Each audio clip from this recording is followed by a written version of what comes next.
শওকত মোল্লা সাহেব যে সত্যি কথা বলেন এটা আমি প্রথম জানতাম।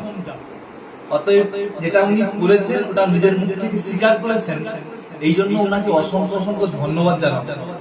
শওকত সাহেবকে এটাও অনুরোধ করব, আপনি এরকম যত রকম তৃণমূলের মধ্যে যে সমস্ত ঘটনা ঘটে এরকম আরো আরো সত্য ঘটনা সবার সামনে তুলে ধরুন, তাহলে জনগণ জানতে পারবে যে তৃণমূলের আসল রূপটা কি আছে। আপনাকে অসংখ্য ধন্যবাদ শওকত সাহেব। আপনারা যে কাজটা ঘটিয়েছিলেন এটা নিয়ে আমরা দ্বন্দ্বে পড়ে গেছিলাম যে কি করে আমরা পুলিশকে তদন্ত করার জন্য সাহায্য করা। পুলিশ বলছিলেন যে তদন্ত করছি।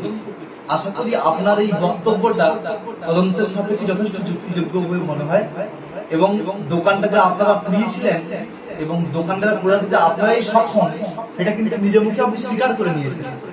অতএব কেন মিথ্যা কেসে আইএসএফকে ফাঁসাচ্ছেন? দোকান তো আপনারা পুড়ালেন, আপনারা তো স্বীকার করলেন, তারপরেও দেখুন আইএসএফ এর নামে চক্রান্ত করে কেস লাগালেন। সমস্ত জাগরগাছি অঞ্চলের আইএসএফ নেতৃত্বদের দিয়ে ওদের নামে বিভিন্ন মিথ্যা মামলা ফাঁসিয়ে দিলেন।